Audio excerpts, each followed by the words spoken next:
It is a great privilege to introduce Prue Goward.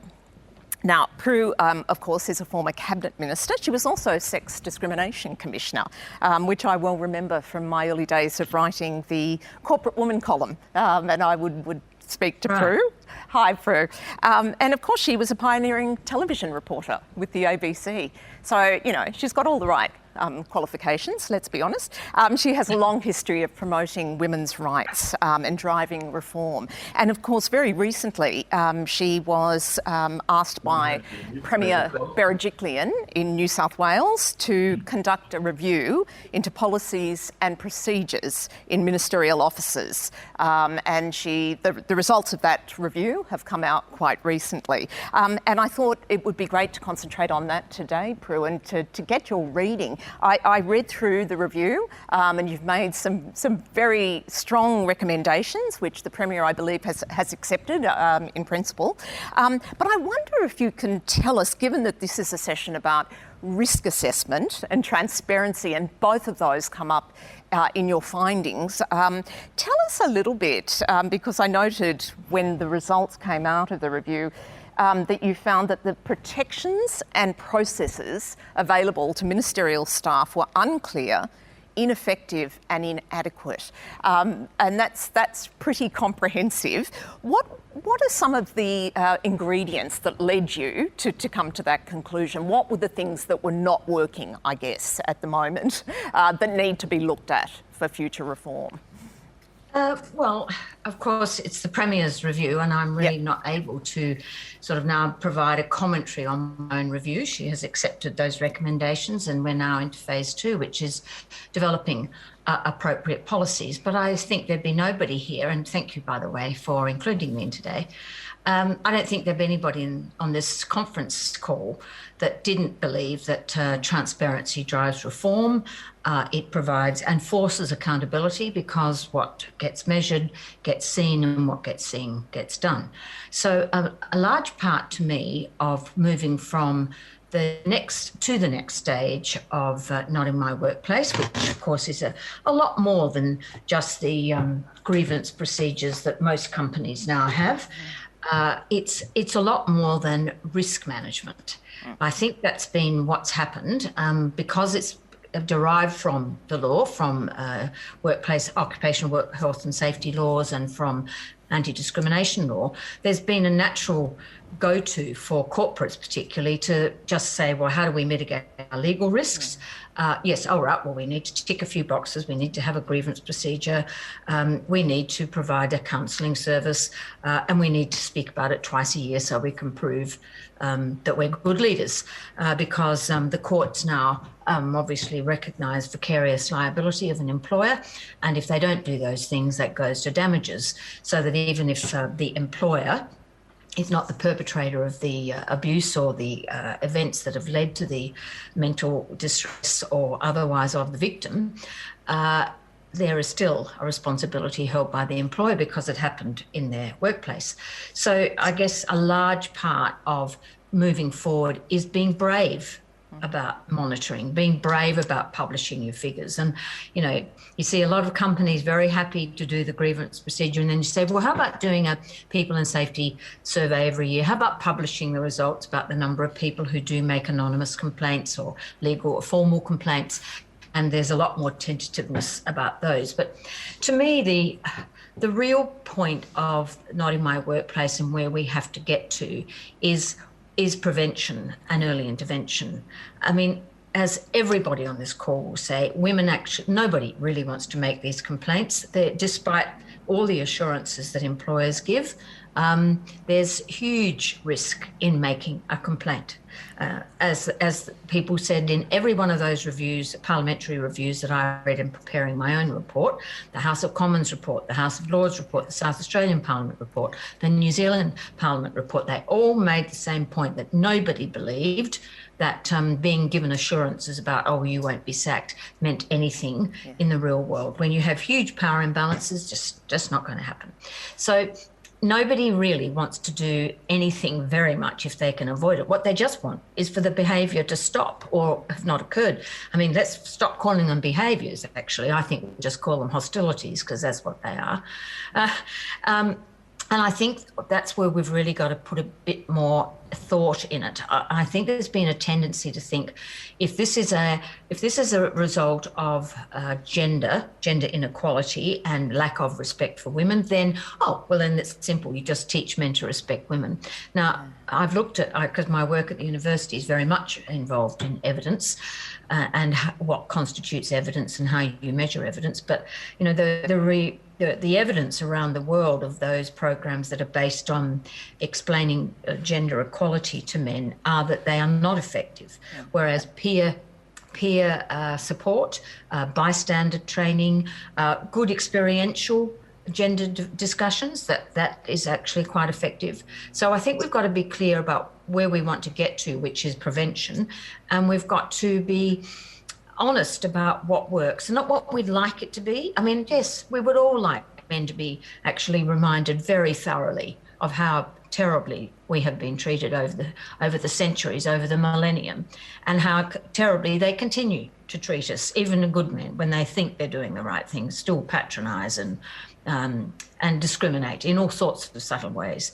We'd all like to be angry, we'd all like to say that, but the fact is that's not what we think works when you're trying to change people's behaviour. But we do think there are some other programs that might work. So data, transparency, and let's move beyond risk management and towards avoidance and prevention and early intervention. Yeah. Yes, very good point. And there was an article published just in the last couple of days on BBC Online about workplace diversity training and saying that a lot of it is very superficial and can actually be counterproductive. So it's classic box ticking. So yes, we've conducted this training, it's once over lightly, and it actually breeds quite a lot of resentment. So you find in organisations, men will say, it's all about women now, I'm not going to get a fair go. So in fact, instead of doing what we would like to think it should do, which is to make everyone more aware of these issues, it can actually send us backwards. So, Catherine, you're absolutely right. And that's what, the Washington State Institute's work and a whole lot of big evaluation institutes, they all come to the same conclusion. And you might be right. It might be the superficial way in which it's done. And as I said, I think there's quite a bit of evidence that when you engage men in an experiential discussion about gender inequality, you get a better response. But to your point, if we don't base it on what we know works and keep basing it on ideas that appeal to us and satisfy our desire for justice, because that's what it is, we all want justice, I think that we're inevitably be disappointed. Yeah. Prue, I recently interviewed some chairs and board directors about what was needed at board level to be addressing this much more effectively. And a couple of men said they thought that there should be a dashboard around workplace sexual harassment. So data gathered at the board level, looked at regularly and adjusted as you would with traditional occupational health and safety. I thought that made a lot of sense. Absolutely. And it's about transparency. When you've got the figures, when you have courageous enough to print them, put them on your dashboard, you can't argue with them and you can't hide from them. So you're forced to do something about it. You see companies saying all the right things, but to me, monitoring and being public about your monitoring is the final nail that says I am committed to this because I'm prepared to risk my company's reputation on getting this right. Yeah. Yes, and we've had some examples of that. We were just discussing AMP, for example, and what happened there and so on. And that reputational and bottom line risk is a real one.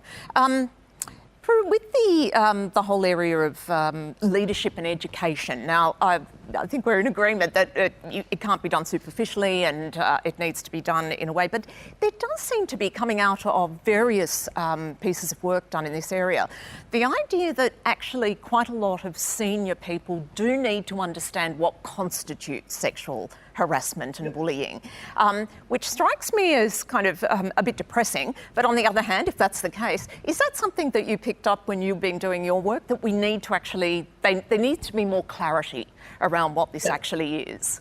I agree. I absolutely. And I'm not just thinking of, your big CEOs sitting in gilded cages in Melbourne. Yeah. I'm thinking of the leader of the team on a BHP Roxby Downs worksite. Yeah. A leader anywhere has to be able to communicate and demonstrate these values to the people that they lead.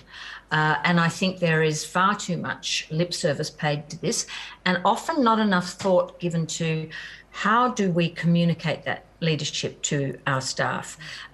They tune out as soon as they start hearing the cliches. They want to they want to hear real words. I mean, culture is, for them, for many people, culture is going to the ballet. So don't talk about culture. Talk about attitudes and how we behave here. They want to see.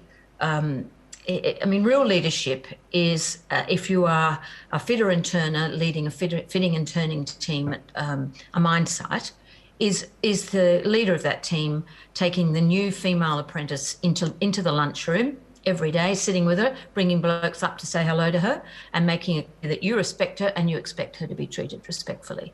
So it's how you behave as well as what you say.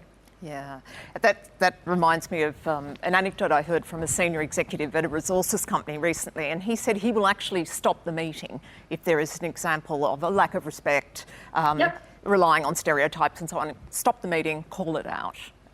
Even with very senior people. So it's those important circuit-breaking moments where a leader really has to be brave that's right. Step forward. People think leadership is a popularity contest. Often leaders actually aren't very nice people. They think leadership is being liked by everybody. No, sometimes you're not liked when you're the leader. The leader is the person who does have the courage to dig deep, to feel that little voice in there saying, come on, you've got to say something here. And, you've got to call out that group, even though they're people who might promote you. If you're in the middle of an organisation. It does take a lot of courage. And I'm thinking back to, you take the case of a fitter and turner at a mine site who two months ago was just one of the team. He's been promoted. He plays football with those blokes every weekend. He drinks with them on Friday night. They're his mates. Now he has to call it out. He has to say, mate, we don't do that here, or, oh, come on, leave her alone. That's not right. Come on. He's got to find all sorts of words that he's comfortable with, but he's got to challenge his friends' behaviour. And it's hard, and it does take guts. And it's not about being popular. It's about doing the right thing. Yeah.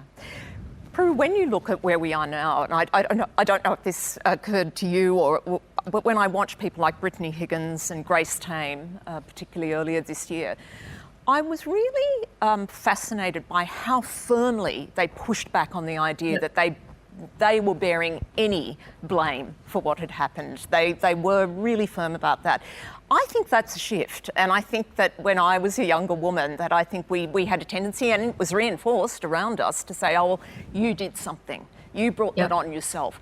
I sense that younger women don't accept that at all, that they have a much firmer idea about what is acceptable and not. Is that something that's a cause for optimism, do you think? And do they give us some hope? I think it is a cause for optimism, and I hope that in the future they'll call it out at the time, because, I mean, to your point, in the 80s when I was a young journalist, we all put up with terrible things in the workplace. People making jokes about us, commenting on us, having a bit of a squeeze, a bit of a proposition here on a Friday night, and we all put up with it because we knew that if you called it out, you'd lose your job or the contract wouldn't be renewed. And I think people of my generation are watching really with great pride young now calling it out in these uncompromising terms. And I do think it's because there's been 40 years of building this attitude that they have a right to be safe, which we actually clearly didn't feel in the 80s. But the next step is to be able to call it out at the time. And that too, Catherine, is very hard for a lot of people. I mean, we've all talked about consent education, and I'm really pleased that reforms I proposed in New South Wales with consent laws are now, have now been brought in. The idea of you must hear a yes. But there'll be still plenty of women who will not dare to say no and will say yes because they really don't know how to get out of an awkward sexual situation that they're in. Yeah. When that changes, when they say no very loudly on the spot, then I think we've really, really got there. But it's slow progress. Women lack enormous lack of confidence in women. I almost think it's sort of genetic that we're more cautious. We're much more likely to take responsibility on ourselves than to assert our right to be safe. Yeah. But we've got to keep reinforcing it. Other women have got to keep reinforcing it, and men have got to keep reinforcing it too, instead of querying them, their motivations and we all know about her sexual history, or we all know what she really wants. That sort of behaviour has also got to stop. Yeah. Prue, we're not lacking now in very good work, including your own review, Kate Jenkins' Respect at Work report, the inquiries that you've just mentioned in South Australia, New Zealand, House of Commons and so on. What we, I guess, now need is the intention to actually apply them. Are you optimistic that, in fact, we will see real structural change on a number of levels, that we'll finally see some of this very good work applied in reality? Well, it's a bit as we were saying about changing the law in the 1980s. Yeah. I'm sure we'll see structural change, but will we see attitudes shift? Will we see real change? I think that will take longer, which is why it will be crazy to institute any changes in any parliament without a very, very bold monitoring and public monitoring of those changes. Because if you don't publish your data, then there's no accountability. Yeah. So I think obviously you've got to have the structures right first. So we're up the sort of base one. We're getting to the base camp, but in order for it to really change, to reach that summit, then attitudes and real behaviours have to change, and that's why I think those bystander empowerment programs are so important. Yeah. You shouldn't wait until there's a problem to do it. It just should be part and parcel of training your team how to get along. You as a manager, whether you're a chief of staff to a minister or a middle-ranked manager in a corporation, you've got to know how to have those conversations and how to be courageous in those conversations and how to give your staff courage, because good staff will feel just like you. They will hate seeing that sexual harassment, but it's a matter of giving them the courage and the confidence to call it out. Yeah.